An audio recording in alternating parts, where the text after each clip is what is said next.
9ஆம் வகுப்பு சிறுவனின் வங்கி கணக்கில் திடீரென கிரெடிட் ஆன 2.5 லட்சம் ரூபாய். அடுத்தவங்க பொருளுக்கு காசுக்கு ஆசைப்படக்கூடாதுன்னு நபிகள் நாயகம் சொல்லியிருக்காங்க. நானும் என் பசங்களுக்கு அதை தான் சொல்லி கொடுக்கறேன்னு தந்தையும் மகனும் செய்த செயல் பார்க்கிறவங்களை நிகழ்ச்சி அடைய வச்சிருக்கு.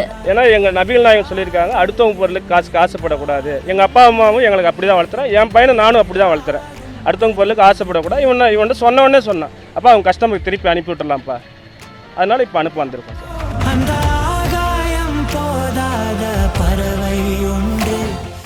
நேற்று பேங்க்லேருந்து மேனேஜர் ஃபோன் பண்ணார், இந்த மாதிரி உங்கள் வங்கி கணக்கு வந்து 2.5 லட்ச ரூபா உங்கள் வங்கி கணக்கு தவறுதலாக வந்திருக்கு.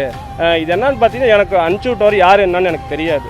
அவங்களுக்கு ஒரு மருத்துவ தேவையாக இருக்கலாம், இல்லை அவங்களுக்கு ஏதாவது பிள்ளைங்க ஸ்கூல் ஃபீஸ் கட்ட வேண்டியதாக இருக்கலாம். சேலம் கோரிமேடு பகுதியை சேர்ந்தவங்க தான் முகமது காசிம். இவங்களுக்கு முகமது அர்ஷத் என்ற ஒரு மகன் இருக்காங்க. ஒரு பிரைவேட் ஸ்கூல்ல 9th ஸ்டாண்டர்ட் படிச்சிட்டு இருக்காங்க.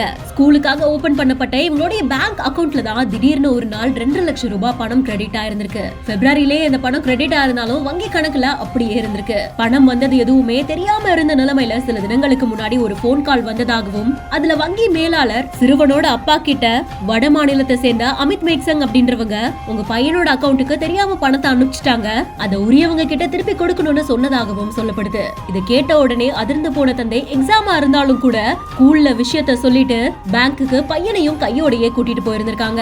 இதை தொடர்ந்து வெரிஃபிகேஷன்லாம் முடிஞ்சதுக்கு அப்புறமா உரிய நபர் கிட்ட பணம் திருப்பி போய் சேர்ந்ததாகவும் சொல்லப்படுது. அடுத்தவங்க பொருளுக்கு ஆசைப்படக்கூடாது அப்படின்ற ஒரு பெரிய விஷயத்த தன்னுடைய மகனுக்கு சொல்லி கொடுக்கிற தந்தைக்கும், யாரோடையோ காசு நமக்கு வேண்டாம்பான்னு அப்பாவை கூட்டிட்டு உடனே பேங்க்குக்கு போன பையனுக்குமே பாராட்டுகள் குவிந்த வண்ணம் இருக்கு. இந்த செய்தி குறித்த உங்களுடைய கருத்துக்களை கமெண்ட் செக்ஷன்ல நீங்களும் சொல்லுங்க. மேலும் செய்திகளுக்கு பிஹைண்ட் நோட்ஸை ஃபாலோ பண்ணிக்கோங்க.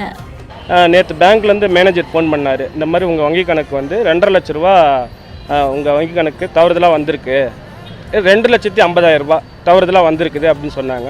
அப்புறம் சரிங்க சார், நான் அந்த கஸ்டமருடைய நம்பர் கேட்டேன், கொடுத்தாங்க. அப்புறம் அவங்கள்ட்ட பேசினேன், ஆமாம் இந்த மாதிரி நான் தான் எங்களுடைய ஸ்டாஃப் வந்து தவறுதலாக அமௌண்ட் 2,50,000 போட்டாங்க, இது நீங்கள் எனக்கு திருப்பி வழங்குமாறு கேட்டாங்க. சரிங்க சார், ஓகே. நேற்று நான் 5:30 மணிக்கு பேசினேன்.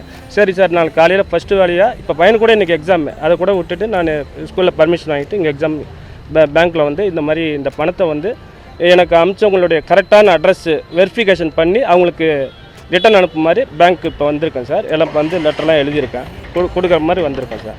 இது வந்து 6/2/2024 7 மாதத்துக்கு முன்னாடி வந்தது சார். ஆக்சுவலாக இந்த அக்கௌண்ட் வந்து ஃபோன்பே கூகுள் பே எதுவுமே இல்லை சார், அதனால் எங்களுக்கு தெரியாது. நேற்று தான் அவங்களே தொடர்பு கொண்ட போது தான் எங்களுக்கு தெரியும். அப்புறம் வந்து வர வச்சு பார்த்தா பணம் வந்திருக்கு, கன்ஃபார்மாக வந்திருக்கு. இது என்னன்னு பார்த்தீங்கன்னா எனக்கு அனுப்பிச்சி விட்டவர் யார் என்னன்னு எனக்கு தெரியாது. அவங்களுக்கு ஒரு மருத்துவ தேவையாக இருக்கலாம், இல்லை அவங்களுக்கு ஏதாவது பிள்ளைங்க ஸ்கூல் ஃபீஸ் கட்ட வேண்டியதாக இருக்கலாம். ஏன்னா எங்கள் நபிகள் நாயகம் சொல்லியிருக்காங்க, அடுத்தவங்க பொருளுக்கு காசுக்கு ஆசைப்படக்கூடாது. எங்கள் அப்பா அம்மாவும் எங்களுக்கு அப்படி தான் வளர்த்துறேன், என் பையனை நானும் அப்படி தான் வளர்த்துறேன். அடுத்தவங்க பொருளுக்கு ஆசைப்படக்கூடாது. இவன் சொன்ன உடனே சொன்னான், அப்பா அவங்க கஸ்டமருக்கு திருப்பி அனுப்பி விட்டுடலாம்ப்பா. அதனால் இப்போ அனுப்ப வந்திருக்கோம் சார்.